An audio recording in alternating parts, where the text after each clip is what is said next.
Ah, positivo, positivo. Então, bora lá. Página 207. Jesus, a imagem do Deus invisível. O que isso quer dizer? Dando graças ao Pai, que vos fez idôneos à parte que vos cabe da herança dos santos na luz, ele nos libertou do império das trevas e nos transportou para o reino do Filho do seu amor, no qual temos a redenção, a remissão dos pecados. Este é a imagem do Deus invisível, o primogênito de toda a criação, pois nele foram criadas todas as coisas, nos céus e sobre a terra, os visíveis e os invisíveis, sejam tronos, sejam soberanias, quer principados, quer potestades. Tudo foi criado por meio dele e para ele. Ele é antes de todas as coisas. Nele tudo subsiste. Colossenses 1, 13, 23. Aprendemos que o mundo reflete aquilo que apresentamos como espelho. Assim também, Jesus é o reflexo de Deus no espelho. É a demonstração de como ele é. Eu só não digo que Jesus é a amostra grátis do céu em razão do alto preço que foi pago para que hoje soubéssemos que a eternidade é possível. De graça realmente não foi. Custou o sangue do Filho de Deus na cruz pelo nosso pecado. Escreva esse último capítulo em lágrimas, pois reconheço que a minha vida e tudo que eu estou experimentando hoje não seriam possíveis se Jesus não tivesse perdoado os meus pecados antes mesmo de eu cometê-los. E se por graça e misericórdia não tivesse mostrado o passo a passo da sobrevivência aqui na Terra por meio da sua biografia, os quatro evangelhos. Nesse momento, estou atravessando o Oceano Pacífico, voltando para casa, sentado nessa poltrona de avião,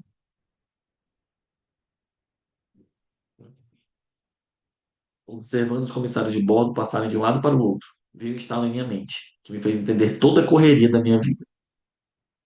Passo tanto tempo viajando por conta do trabalho que há dias em que nem sequer me lembro da cidade onde estou. Existem períodos em que não consigo conter o choro de extrema saudade de casa das minhas crianças. Em muitos momentos, olhando-me no espelho de um hotel, perguntei a mim mesmo: por que você faz isso, rapaz? Vive uma vida normal. Para que tanto esforço? Em uma dessas vezes, Jesus respondeu minha pergunta: você faz isso porque foi o que eu fiz por você? Depois de ter resgatado e perdoado você, confiei-lhe a missão de salvar, pregando o Evangelho, treinar e amadurecer as pessoas, por meio dos cursos, das conferências e dos livros. Mais que pronto, respondi: eis-me aqui, Senhor. Hoje eu vivo para melhorar a vida das pessoas porque tudo que Jesus fez foi por elas. Conforme a Bíblia revela, Cristo estava na eternidade, andava por ruas de ouro, habitando em mansões celestiais, era adorado 24 horas por dia por anjos e arcanjos, e decidiu deixar tudo isso para vir a esta terra comprar com preço de sangue a única coisa que havia embaixo. Mas os céus não possuíam pessoas. O propósito deste livro, em tornar você um especialista em pessoas, é justamente porque nada agradaria mais a Deus do que você aprender a cuidar de quem ele decidiu salvar. Aprenda a cuidar daqueles que Jesus decidiu salvar.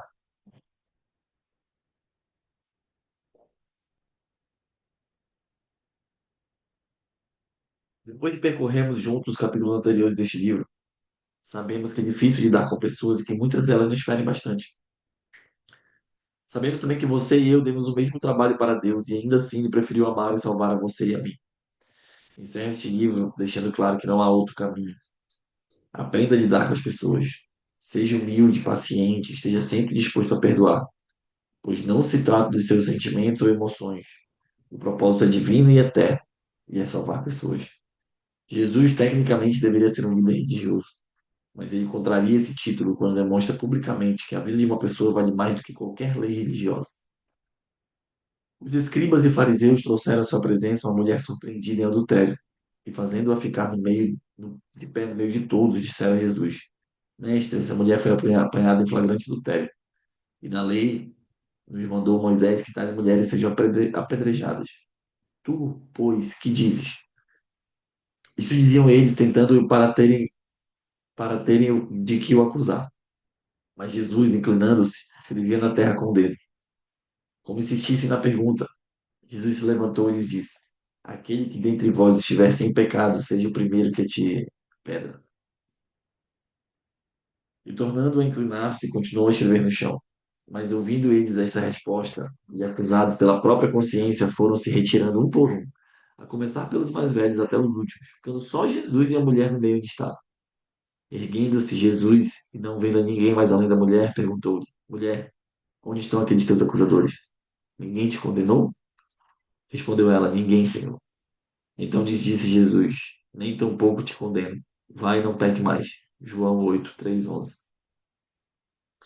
Jesus não se importava com religiosidade. Jesus chorava por pessoas. Ele viveu para ensinar pessoas. Ele morreu na cruz e ressuscitou por causa da gente. Fez tudo isso para redimir pessoas. Tudo se trata de gente e da gente. Seja um especialista em pessoas. Ame como ele ama. A culpa pode ser do fofoqueiro, mas a responsabilidade é sua que conta segredos para quem não deveria ter acesso ao seu coração.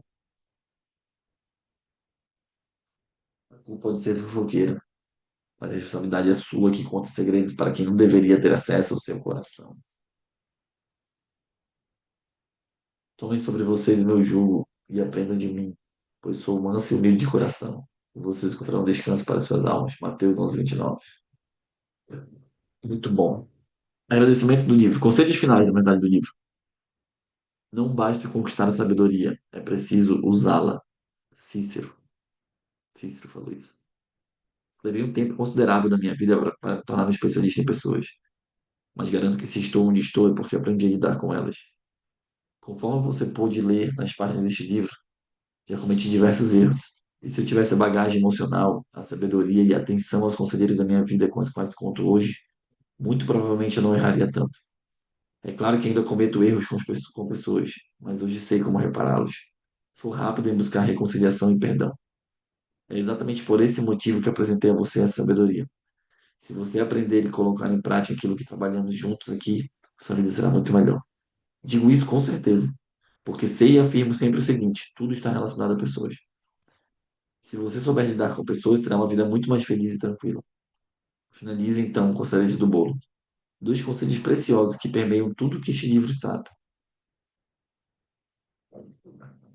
Conselho 1. Você nunca será um especialista em pessoas se não compreender como você mesmo funciona. Suas limitações, suas habilidades, seus traumas e suas virtudes. Afinal, é como eu sempre digo em minhas palestras e em meus livros anteriores. Quem não governa a si mesmo não pode governar mais nada. Conselho 2. Pare de culpar os outros. Acredito que deixei claro que criticar um invejoso ou se vingar de um algoz não mudará quem eles são. O mentiroso não deixará de mentir só porque você mudou umas verdades para ele via Facebook, por exemplo. Sendo assim, guarde esse conceito. A culpa pode ser do fofoqueiro que espalha o que não devia, mas a responsabilidade é sua quando conta segredos a quem nem deveria ter acesso ao seu coração. Tá vendo? Que você fica chateado com alguém porque fofocou algo sobre você? A culpa é sua. Sempre a culpa é nossa das coisas, gente. Autorresponsabilidade. Mas a culpa é sua porque você deu acesso a ele ao seu coração. De uma pessoa que não merecia, né? Então, conselho um é compreender como você mesmo funciona, né? Quais são suas limitações, suas habilidades, seus traumas, suas virtudes. Quem não governa a si mesmo não pode governar mais nada. E conselho 2 é pare de culpar os outros. Autorresponsabilidade. Para que esses dois conselhos sejam mais eficazes em sua vida, vou apresentar mais algumas informações essenciais sobre o maior especialista em pessoas de todos os tempos. Jesus e as pessoas. O bom samaritano. Jesus foi um grande contador de histórias. Para chegar ao coração das pessoas que o seguiam, Jesus usava parábolas, histórias fictícias muito verossímeis, com aplicações para a vida de seus ouvintes. Uma das parábolas mais famosas de Jesus é a do bom samaritano. Esta parábola foi transcrita de Lucas 10, 25 e 37. Eis que certo homem, intérprete da lei, se levantou com o intuito de pôr Jesus à prova e disse-lhe: Mestre, que farei para herdar a vida eterna? Então Jesus lhe perguntou: Que está escrito na lei? Como interpretas? A isto lhe respondeu: Amarás o Senhor, teu Deus, de todo o teu coração, de toda a tua alma, de todas as tuas forças e de todo o teu entendimento, e amarás o teu próximo como a ti mesmo. Então Jesus lhe disse: Respondeste corretamente, fazes isso e viverás. Ele, porém, querendo justificar-se, perguntou a Jesus: Quem é o mais próximo? Quem é o meu próximo? Jesus prosseguiu dizendo: Certo homem descia de Jerusalém para Jericó e veio cair em mãos de salteadores, os quais, depois de tudo, lhe roubaram e lhe causaram ferimentos. Retiraram-se, deixando-o semi-morto. Casualmente, descia um sacerdote por aquele mesmo caminho, e vendo-o, passou de largo. Semelhantemente, um levita descia por aquele lugar e vendo-o também passou de largo. Certo samaritano que seguiu seu caminho passou de perto e vendo-o, compadeceu-se dele. E chegando-se, pensou-lhe os ferimentos, aplicando-lhes óleo e vinho e colocando-o sobre o seu próprio animal. Levou-o para uma hospedaria e tratou dele. No dia seguinte, tirou 2 denários e o entregou ao hospedeiro, dizendo: Cuida deste homem, e se alguma coisa gastares a mais, eu te indenizarei quando voltar. Eu te indenizarei quando voltar.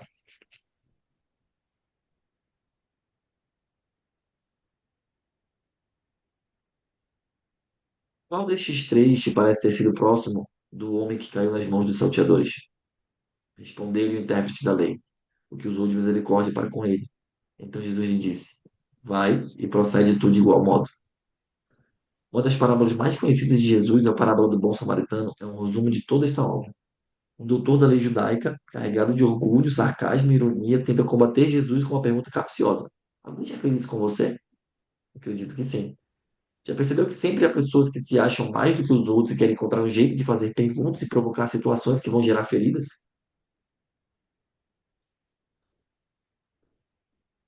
Contudo, Jesus era especialista em esquivar-se desse tipo de pessoa. Repare que o mestre não rebate a ironia, mas também não é indiferente à abordagem maldosa daquele judeu. Então, aprenda a responder insultos emocionais da forma certa. Ora? Aprenda a responder insultos emocionais da forma certa. Nesse texto, Jesus nos deixa um dos seus maiores ensinamentos, além de revelar quão bom especialista em pessoas ele é. Muitos foram os que tentaram desarticular Jesus com ataques emocionais, como perguntas maliciosas, fofocas absurdas, chamando-o de nomes horríveis, espalhando aquela clássica dúvida sobre sua verdadeira identidade. Eu pergunto, sabe por que os ataques eram emocionais? E não jurídicos ou financeiros, por exemplo? Porque a maior guerra que o ser humano enfrenta é no campo das emoções. Quem ganha nas emoções ganha todo o resto. Entende? Sobretudo que se deve guardar, guarda o coração, a sede das tuas emoções, a sede das tuas emoções, porque dele procedem as fontes da vida. Provérbios 4:23. Jesus, quando queria abrir a mente de alguém, pessoas sempre têm a mente fechada, até que alguém a abra. Isso fala muito sobre o nosso negócio, né? Falava comparando histórias com a realidade. Desse modo, aqueles que escutassem poderiam se identificar com alguma personagem. Ele não respondia como a maioria das pessoas o faz. Ele provocava no outro o pensamento crítico. Jesus não agredia ninguém com acusações, mas ao mesmo tempo falava por meio de parábolas que escondiam os segredos do seu reino. Era dessa forma que ele abria a mente do povo para as questões práticas e rotineiras da vida. Por exemplo, lidar com pessoas. Reparem que, no início dessa história, um doutor da lei judaica desafia Jesus com uma pergunta que estava carregada de sarcasmo.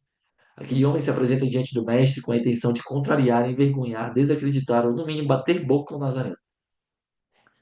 Ao se dirigir ao Messias, o doutor o chama de mestre, em absoluta ironia, é claro. Como alguém que deseja ferir poderia, sinceramente, chamar o alvo pelo título dado ao professor? O que aquele homem provavelmente não sabia que Jesus era blindado emocionalmente.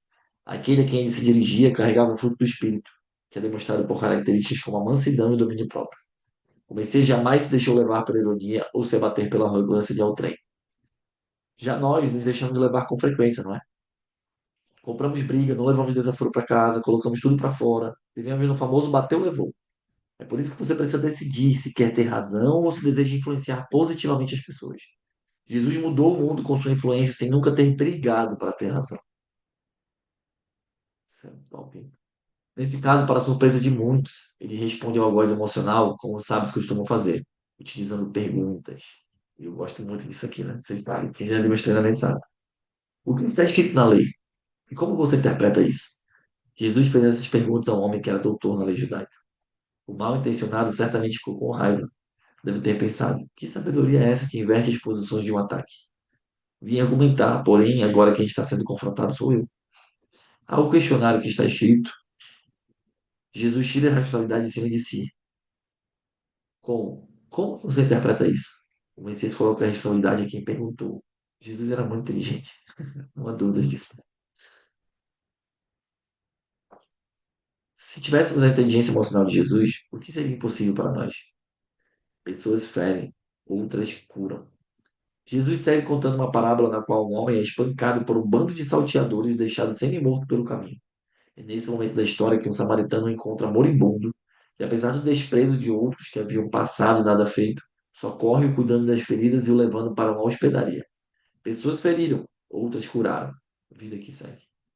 Ladrões de alegria roubaram a saúde e a prosperidade daquele homem, Um bom homem o resistiu, o restituiu em tudo.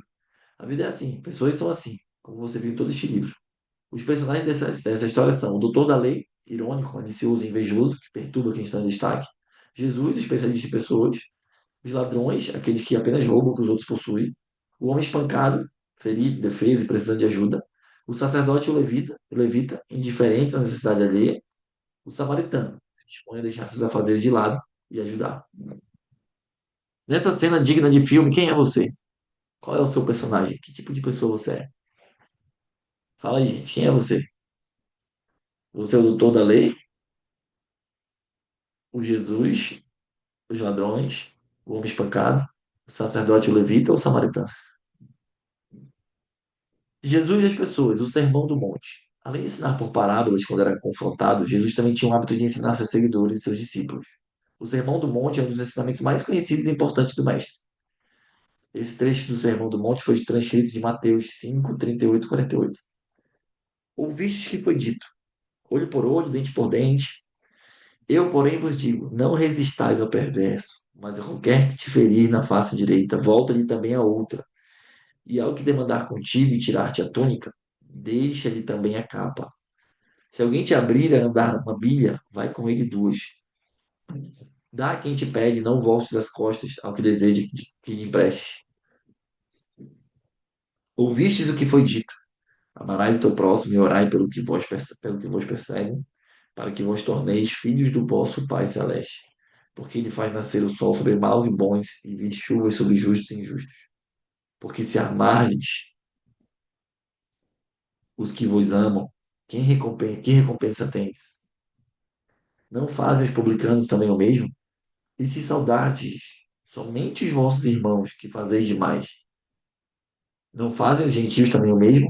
Portanto, sede vós perfeitos, como perfeito é o vosso Pai Celeste. O mais famoso sermão de Jesus é sobre pessoas. E ver essas instruções de Jesus dá a impressão de que vamos sempre tomar um prejuízo. Afinal de contas, tomar um tapa na cara e ainda ter que oferecer a outra face remete a perder. Na verdade, porém, estamos blindando o nosso destino e cortando pela raiz futuros males inconvenientes. Quando não discutimos com quem bateu na face direita, não nos tornamos bobos. Apenas decidimos terminar aquela dor ali mesmo. Revidar é ampliar a dor, o que pode ser passível de fazer que essa dor se torne vitalícia. Quando a nossa escolha é por não entrar em contendas que vão perdurar, a chance de encerrar o problema é de 90%. E é uma coisa complicada, né? Fazer isso aí. Um dia eu já fui o homem espancado, às vezes o samaritano, hoje buscando ser semelhante a Jesus. Muito bom, né? José do Egito. Nenhuma pessoa suporta a traição. Ser traído por si só é ser afrontado. Então imagina o fato de a traição significar ser vendido pelos próprios irmãos de sangue por pura inveja. Nesse caso, ser vendido significou sair forçadamente da casa do pai, deixar a comodidade desse lar, suas roupas preferidas e seu café da manhã especial para ir trabalhar como escravo em uma terra estrangeira. Foi isso que aconteceu com José, que depois ficou conhecido como José do Egito. A história completa de José do Egito está registrada em Gênesis 37 a 47. Apenas na adolescência, José se deparou com a solidão, com um idioma e uma cultura diferente. E pior, passou a dormir poucas horas, a comer o que sobrava, a fazer o que jamais faria se tivesse liberdade de escolha. Quais sentimentos surgem no peito de quem sofre tamanha injustiça? Coloque-se no lugar do jovem José. Como trabalhar essa dor? Como lidar com a imagem de seus irmãos rindo na casa quentinha do pai enquanto ele sofria no frio de uma cela? Sim, uma cela, porque depois de ser vendido, José acabou injustamente preso. Tudo isso a troco de nada, por inveja. Na vida é assim, sofre mais quem perdoa por último. Os anos se passam para José, imagino que no começo muito lentamente. Aos poucos, o vento do destino começa a soprar a favor de José. A conspiração divina o coloca no lugar certo, na hora certa e com as pessoas certas. Como passou aquele período crítico, amadurecendo e não reclamando, José desenvolveu dons, habilidades para lidar com pessoas e comportamento adequado para estar entre os grandes da terra, ainda que fosse um escravo.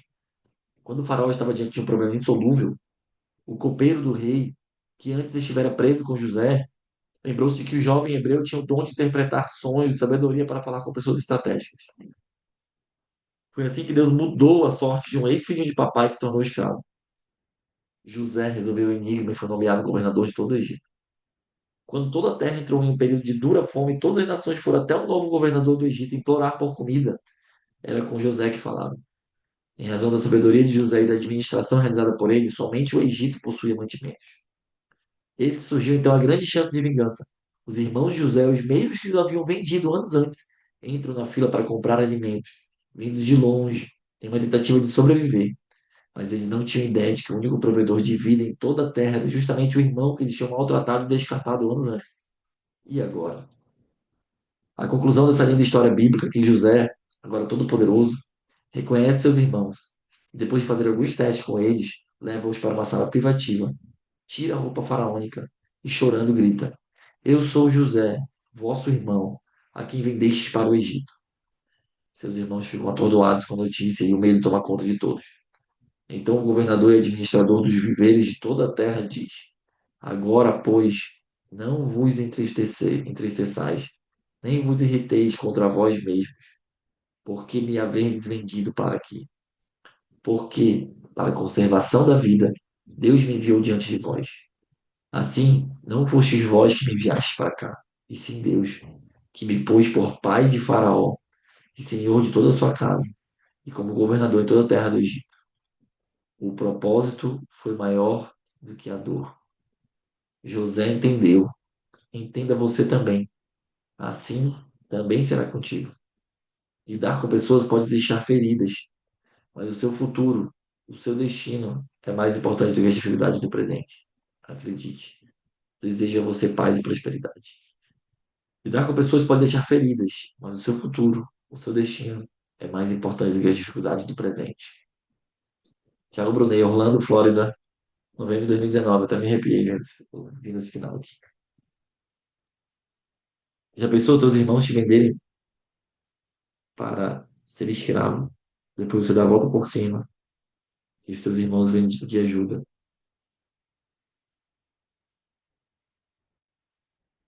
Aí é o verdadeiro conceito de dar a outra face, né? Ou seja, ele não, o José não quis se vingar, ele simplesmente ajudou os irmãos dele.